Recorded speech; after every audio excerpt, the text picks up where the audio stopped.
and welcome back to ReadWithSnead, and thank you for tuning in. Today I have an engineer that works at NASA, Mr. Brian. Say hello.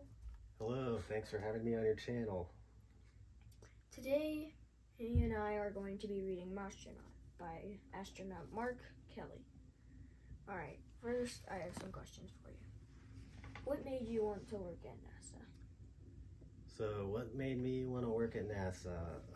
So when I was your age and in school, I really liked math, and similar to how you have a passion for reading books, that's how I was with math. And when I would do my homework, I always did my math first because I just enjoyed it, and it was like solving a puzzle. And teachers and coaches and counselors along the way told me I should go into engineering. So I ended up following that career path and going into engineering, and as I learned more and more about it, I found out about aerospace engineering, and you hear about NASA and the cool work that they do. So as I learned more about that and how some of the work is challenging and it requires a lot of hard work and motivation and dedication and teamwork, I was drawn to that because it's hard to do, and when you accomplish hard things, it's more rewarding. So that's some of the reasons why I chose that. Alright, and would you prefer to go to space and be an astronaut than to be an engineer? So me personally, well, I have a lot of respect for astronauts, and what an amazing experience it would be to lift off and feel the vibration of a launch and travel past the speed of sound and be in zero gravity in space.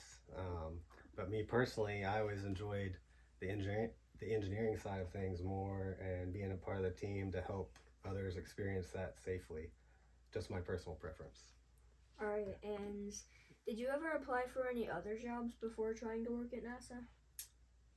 So no, not officially.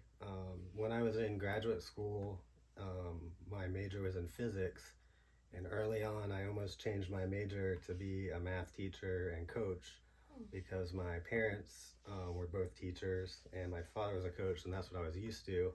That's what you're familiar with. But in the end, I stuck with my physics degree and still pursued to be an engineer, and I'm really glad I did that. Yeah.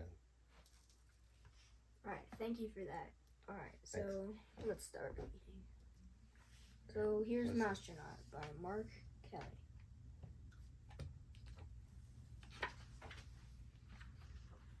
Mousetronaut, based on a partially true story.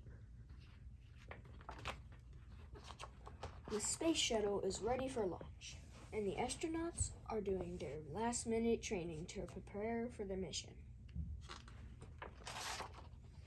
NASA is sending along some special guests for this flight, and they're training too.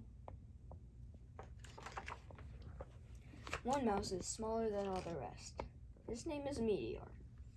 The other mice know he won't be chosen for this important mission, but someone has his eye on Meteor, and he's impressed with the little mouse's hard work. The shuttle commander announces that 6 mice will be selected for the flight. He picks 5 of the biggest, strongest mice. But for the 6th spot, to everyone's surprise, he chooses Meteor. All 6 are taken to their new home, a special cage called the Mouse Hotel. The other mice are nervous as the countdown begins, but not Meteor.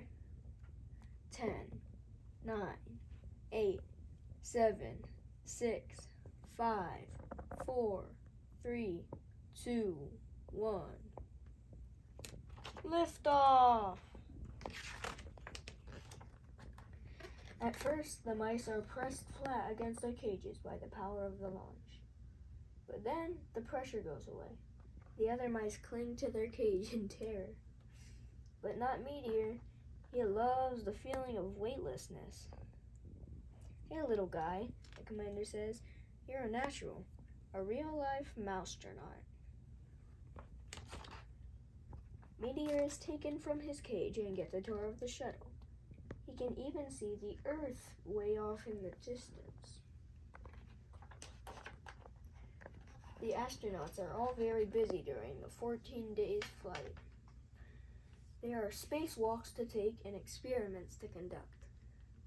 But what can Meteor do to help? Then, while answering email, one of the astronauts notices the key to the control panel is stuck between monitors. When he tries to get it out, he accidentally wedges it down farther. "This isn't good," says the commander. "We need that key back." One astronaut tries to move the monitor. It doesn't budge. Another slips her fingers into the crack, but the key is stuck down too deep. One even tries pushing it out with a long piece of metal, but no luck. No one can reach it. The astronauts are getting worried, but as they discuss the problem, a tiny figure has an idea. "Being the smallest isn't a bad thing," Meteor says to himself. "Maybe I can be useful on this flight." Meteor squeezes his way into the crack. The space is dark and cramped, but he spots the key and tugs at it with all his might. "Hey, look what our tiny friend has done," the commander says. "He's saved the mission." When the shuttle returns to Earth, Meteor is declared a hero. He's even given a brand new uniform and an official title, Mousetronaut. All the astronauts cheer and applaud, but Meteor is already thinking about his next big mission. Alright, That's it. thank you for joining, and please, if you enjoyed, like and subscribe, and I'll be back soon for more videos. Thank you, Brian. Thanks, Holden. Alright, bye.